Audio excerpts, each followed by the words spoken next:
Howdy guys, welcome back.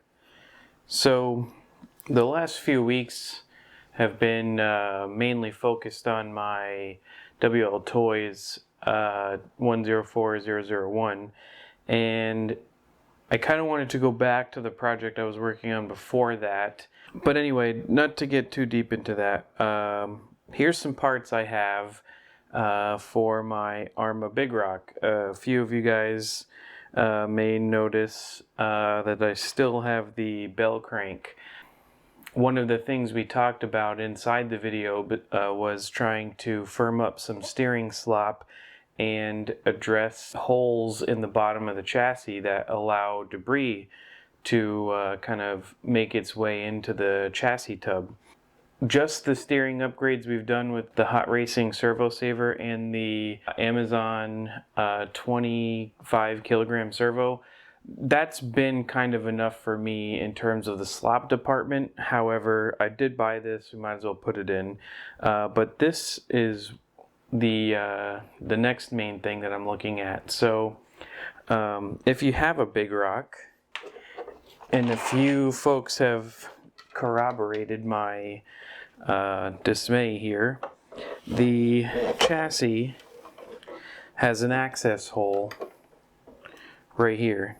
It's meant for getting access, you can kind of see it, it's meant for like getting access to the screw when you need to make an adjustment or something like that. So it shows, you can see that the screw is kind of coming into view right there.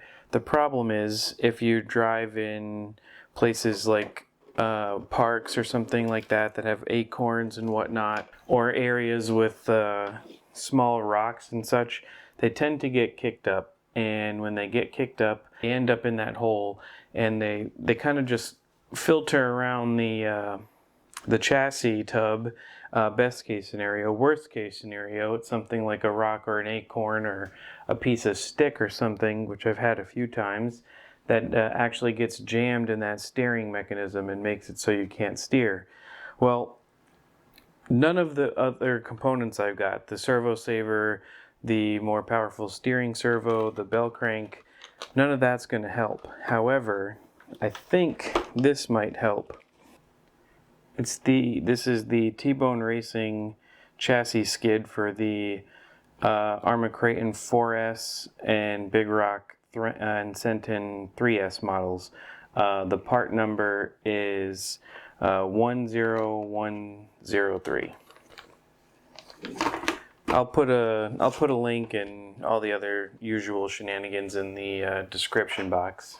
But what this does is it goes across the bottom of the chassis tub, and I feel like it's going to cover, I don't see a relief for it here, so I think it's going to cover the that little steering access hole, and of course it's a double-edged sword, because now it also means that if you need to get access to it, it's another thing to remove, which is, looks like it's at least 5 screws, maybe 6 screws inside there, and the plate itself. But I feel like it's a reasonable trade-off to not have to dig the debris that's made its way into that little hole, and save the time stopping every few minutes to perform surgery.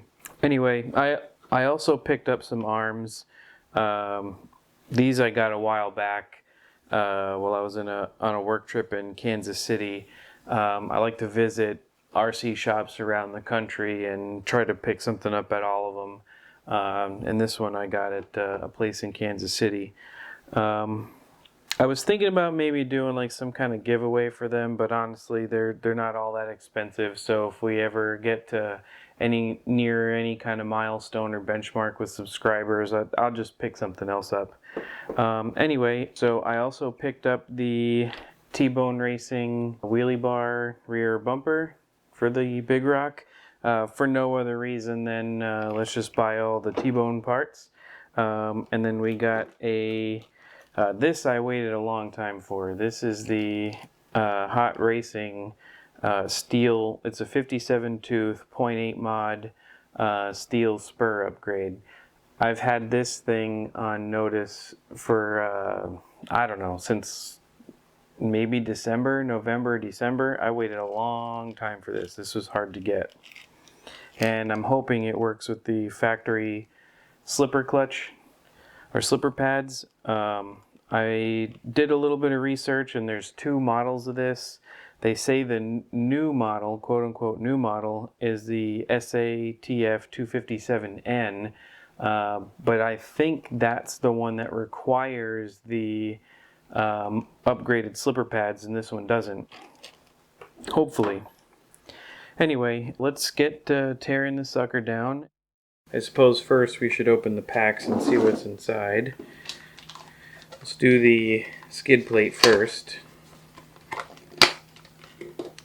Probably won't be installing them in this order. It seems kind of silly to install a skid plate before we do all the other stuff.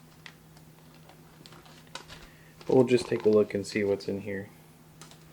As with all TBone Racing products, the quality is probably very nice, with decent material and no instructions to be had, so I'll probably do most of the fiddling off screen and then come back with the abridged version of what I found what works.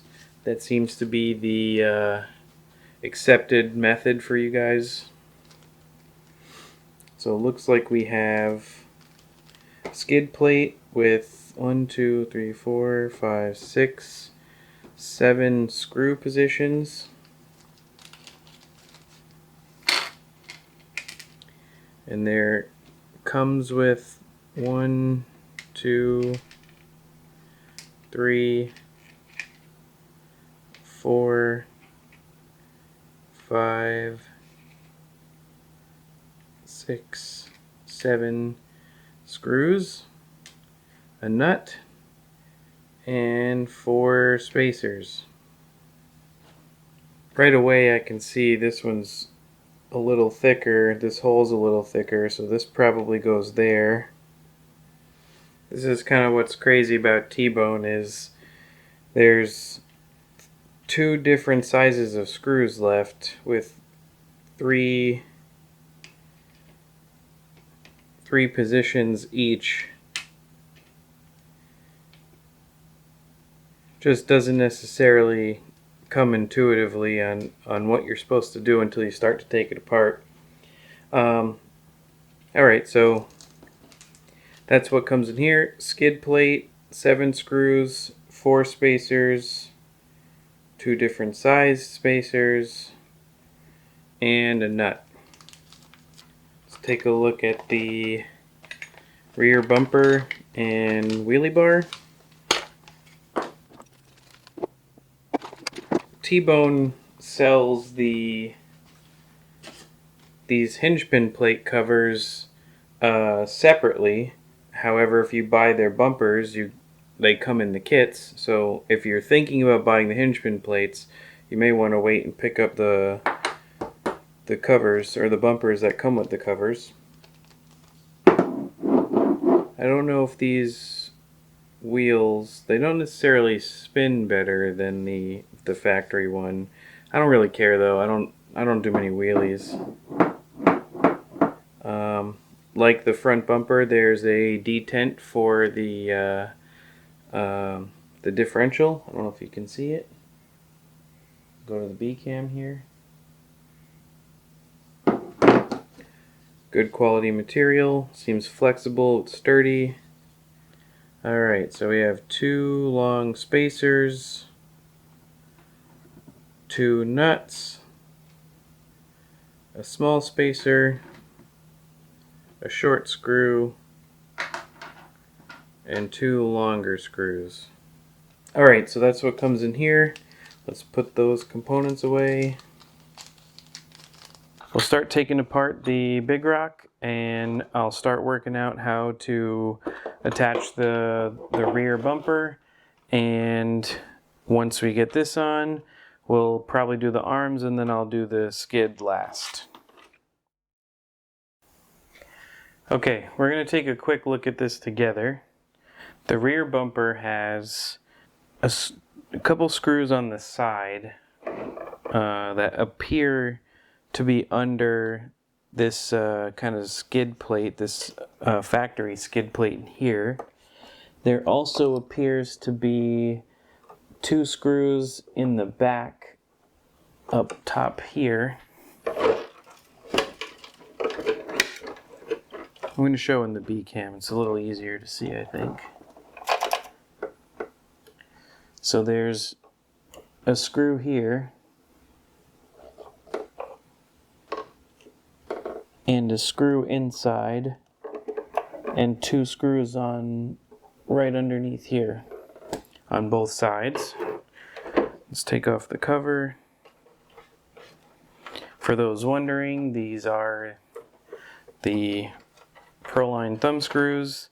The original ones, they still haven't broken out, despite, as you can see, the condition of the body, tons and tons of scrapes. Although it does look pretty good. I use Chemical Guy's VRP to kind of shine it up a little bit. Okay, so as you can see, there's a couple of screws in here. If it's like the front bumper, these will have to come out. And it's on this like oval, this oval crush bumper part. There's a screw on either side. Looks like those will probably need to come out. There's a screw on either side down here.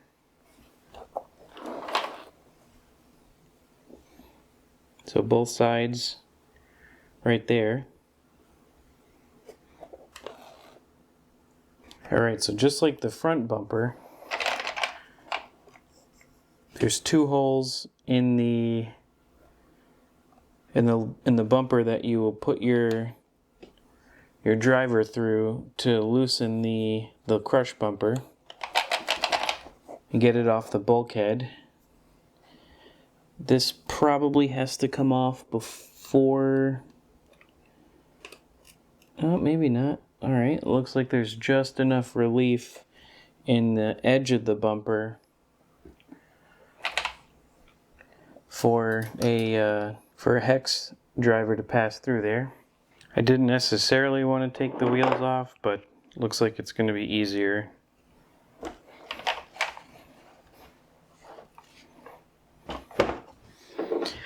Alright, so with that off, we can get the drill in here.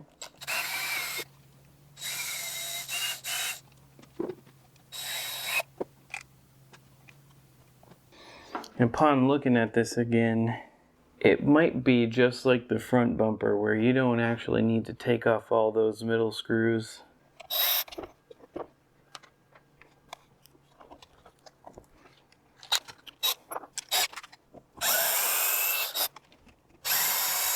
And then I think it'll be like the front where when we undo the screws here, well, they're actually in here, but through these holes, this assembly should pop forward and out.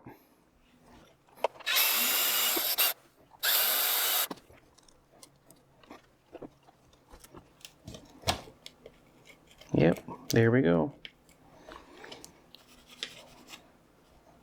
You can see the bottom skid is keyed to fit into these holes, so it just pulls right out.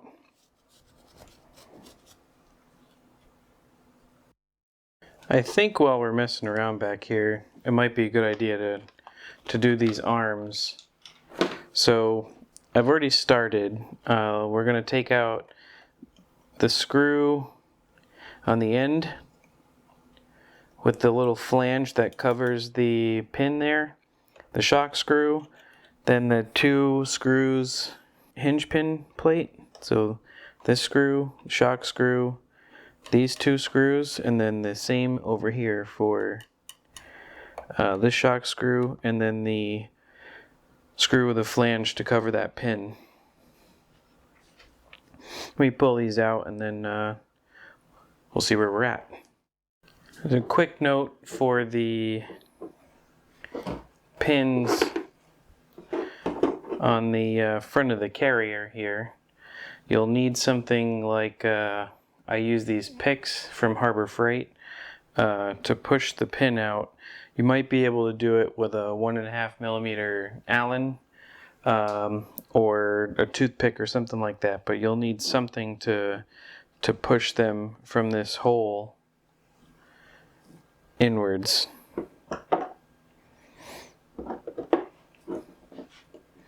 And then some pliers to take them out.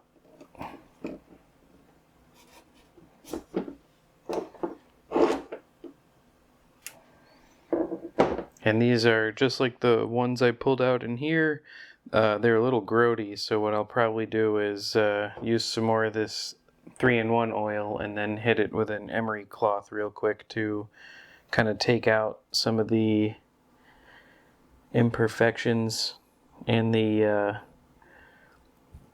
surface deposits. Could be rust or some scrapes or whatever. We're going to clean these up. Okay, with the hinge pins removed, we're able to take the carrier and the drive shaft off, and then the arms just kind of pop out. So we'll take these out. Feels kind of silly to replace the factory arms when there's really nothing wrong with them. I mean, they're a little scraped, but there's no problems with them. But here we are. I have them. Might as well do it. So it looks like it comes with some arms with 2 positions for the shock. So that's cool. Gives you a little adjustability. Okay, so it looks like the RPM arms don't use the hinge pin retainers that the factory ones do. So you'll put the hinge pin in through the hole and then follow with the included screw. That's kind of neat. Makes it a little simpler.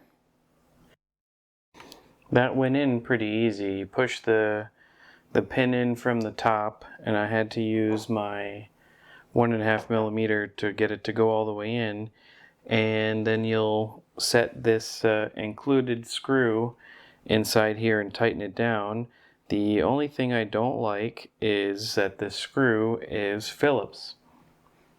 I feel like RPM should know better, that the community prefers the hex hardware.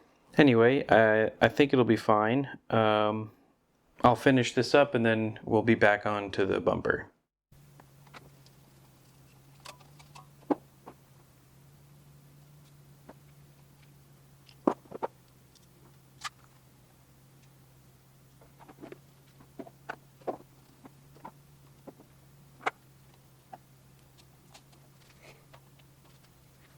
Alright, I think I'll leave the shocks off for now, and I'll start to attempt to build the rear bumper.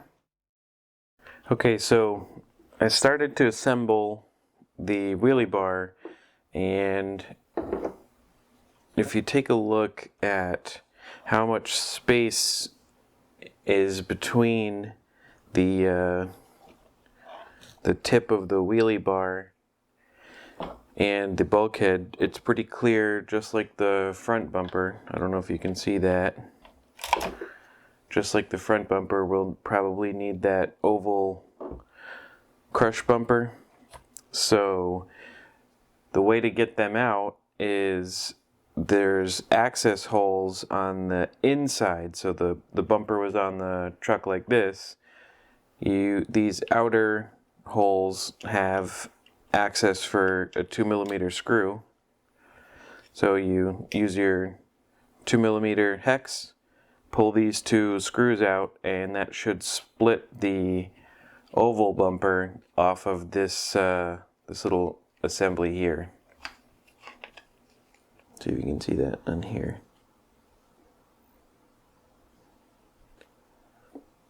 So these two screw holes, the outer ones.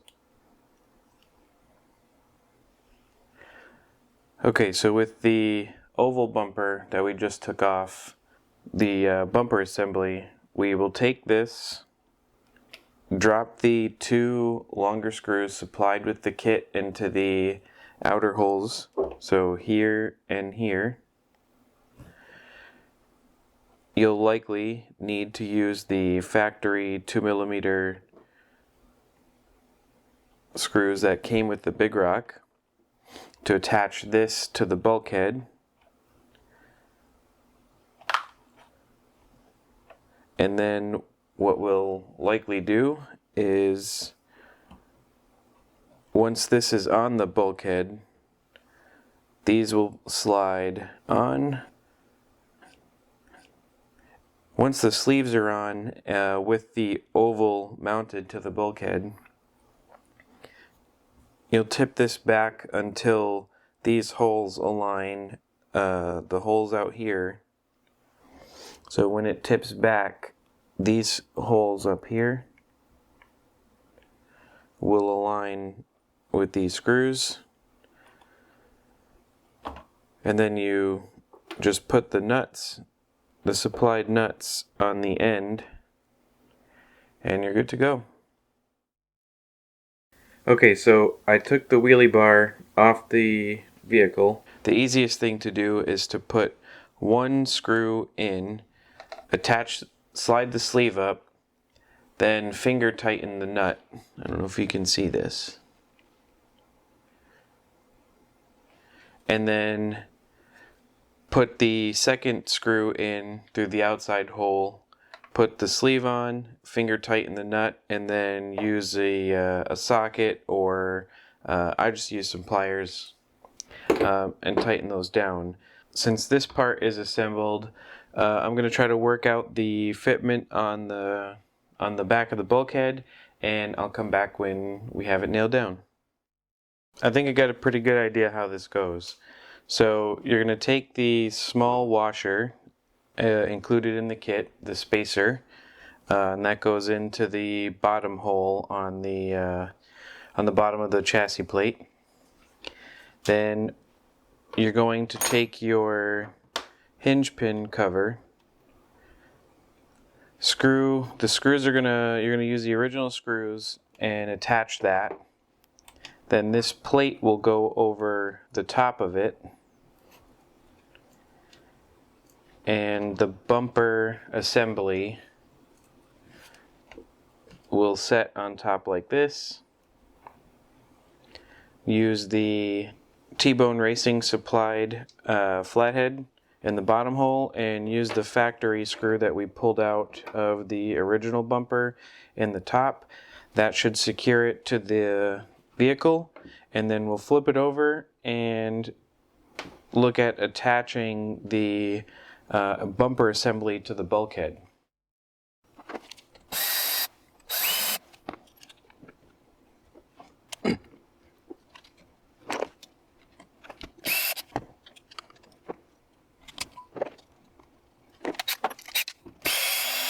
The next part is a little tricky. So you have to take the factory screws that go into the bulkhead, and I used some pliers to drop them into the space between the bumper and the oval bumper, and they slide through the larger holes. The head of the screw will slide through, and then you use your hex to push them through, and then they'll come out the top. And basically it's just going to be a show of force. You bend it back and then screw them into the bulkhead.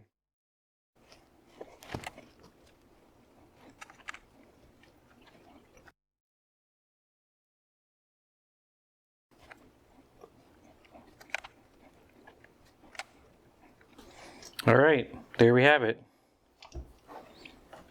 The rear bumper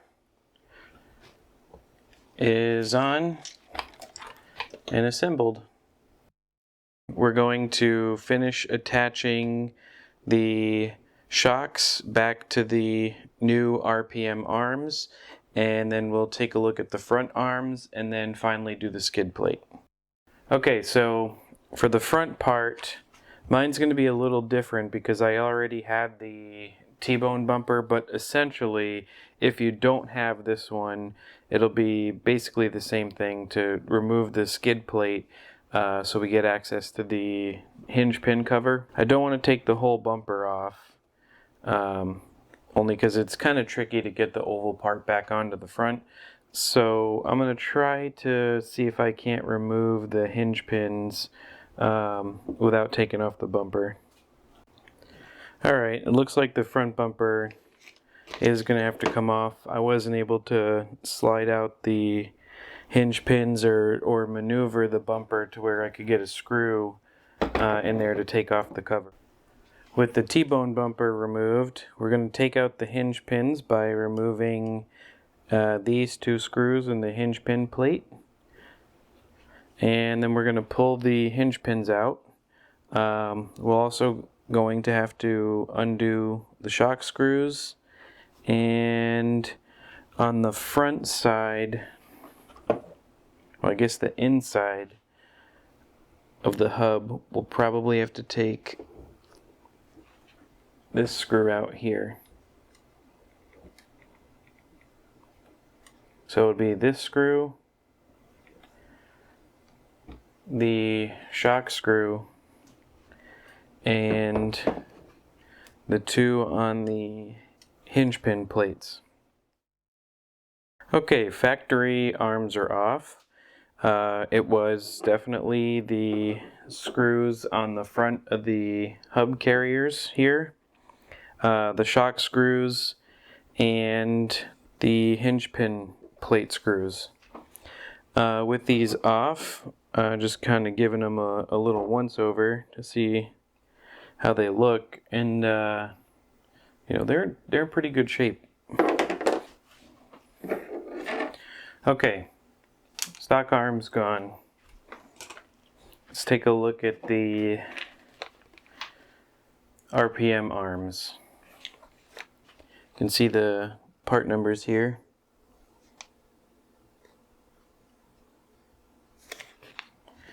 It says front A arms for Arrma Senton 4x4, Big Rock 4x4, Granite 4x4, replaces stock Arrma part AR330443.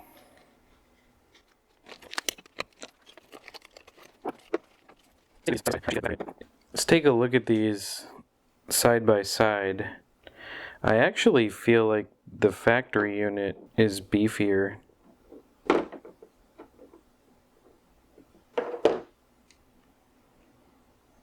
Oh, look at that. I actually think they're the wrong arms.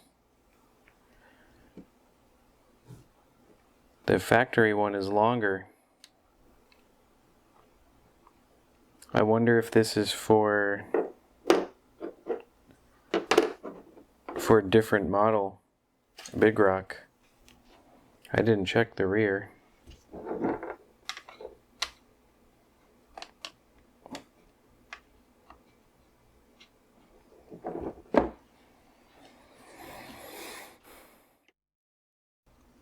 Okay guys, so I was hoodwinked. It turns out that the RPM arms are not compatible with the version of Big Rock I have. So I ordered the correct version, but the correct parts are coming. I guess as a way to not let these go to waste, if anyone has a non V3 version, hit me up in the comments and I'll send you these arms. So it's been a few days since we stopped recording, and we found the issues with the RPM arms that I picked up in Kansas City. As just a small recap, if you take a look here on the B cam, you'll see that the angle of the hub, the wheel hex, is definitely affected by the shorter arm lengths. So I picked up the Typhon units, which are, if we just take a quick look, they're definitely the correct size. The correct part numbers for this big rock will be there, and I'll also list the incorrect part numbers for this big rock, but ones that will work for the older big rocks and the other 3S vehicles. Now that we have the correct parts in, I'll get this disassembled. We'll have the new arms on, and we'll be talking about the skid plate. And then we'll, once the skid plate's on, we'll take a look at the two bumpers. Yeah, even though the front one was already installed, we'll take another look at that, and then we'll go from there.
Just a quick check-in. We're almost ready to assemble, but there's something I wanted to touch on real quick.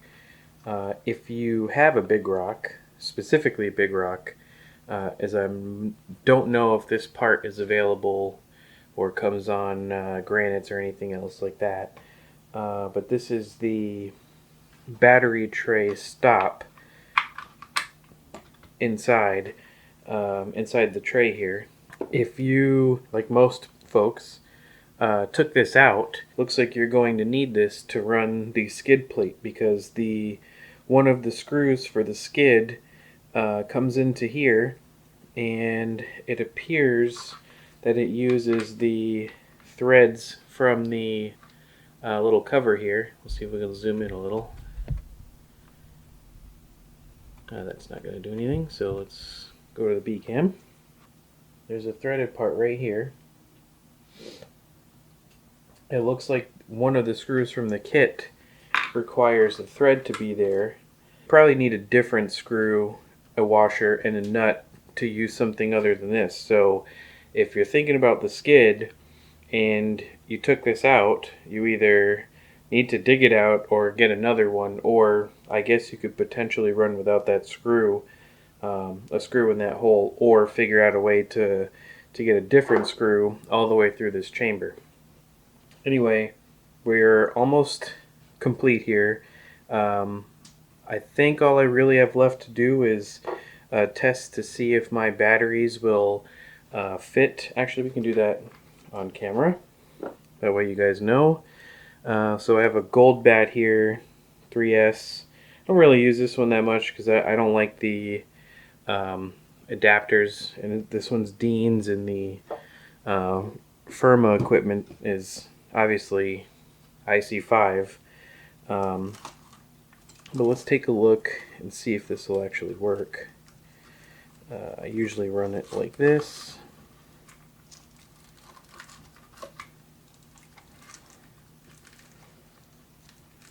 Alright, so it's a little snug, more snug than I like, but it'll fit in there. Since the battery fits, I'm going to tighten all this up. We'll take a look at what screws go where before I actually put the skid plate on, and then we should be pretty much wrapped up from that point. I think we have the layout here. Let me get my trusty pointing device. So there's two sizes of these washers here, or these spacers. I took a photo to show the size representation, so I'll overlay the photo somewhere through here. And it looks like the way the screws lay out is the longer of the, well, I guess we can do a little comparison here. If you see there, two different sizes. The longer of the two spacers go up front in these holes here. I don't know if you can see it, but each of the holes are marked with an arrow in Sharpie. Anyway, the longer spacers with the long screws go in the outer positions here. You can see this one and this one. Then the shorter countersink screws go into the positions right here, so just outside of the steering axis and this side. Then there's a thicker flathead that will replace the factory block that holds the little slide out block. That goes here. And this part I'm not 100% sure on, but they fit. I don't know why there would be two, but there's these two extra spacers, or these two spacers here, the shorter ones. Seems like they double up in the hole here, and you use the third longer screw. And like I mentioned in the previous section, you'll need the threads from the battery block. And the last piece of hardware is the smallest countersink screw with the nut. From the factory, it doesn't appear like there's anything in that hole. Or if there is, I took it out and don't remember what it is, but it seems like we're going to put this through it and then use the nut on the inside. Here it is with the plate overlaid. As you can see, we have the three long screws on the outside here with the longer spacers here. The shorter of the two countersink screws. The thick countersink screw for the block. The 2 washers will go inside that third hole with the third longer screw with the battery plate. Then the remaining screw with the nut will go into this this other hole down here. So we'll get the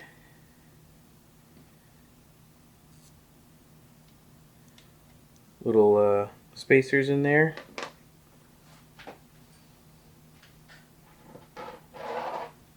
And as you'll be able to see here in a second, the 2 spacers definitely fit. I mean, it's flush just like these other ones are.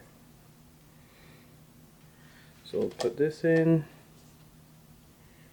I think the logical approach is to put this in first.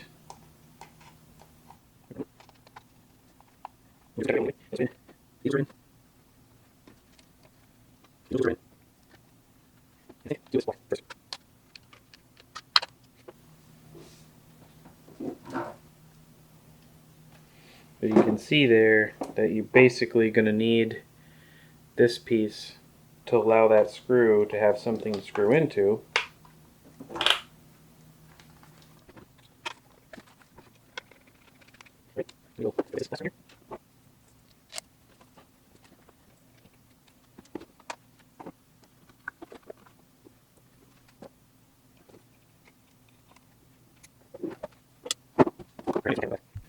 Alright, there we have it.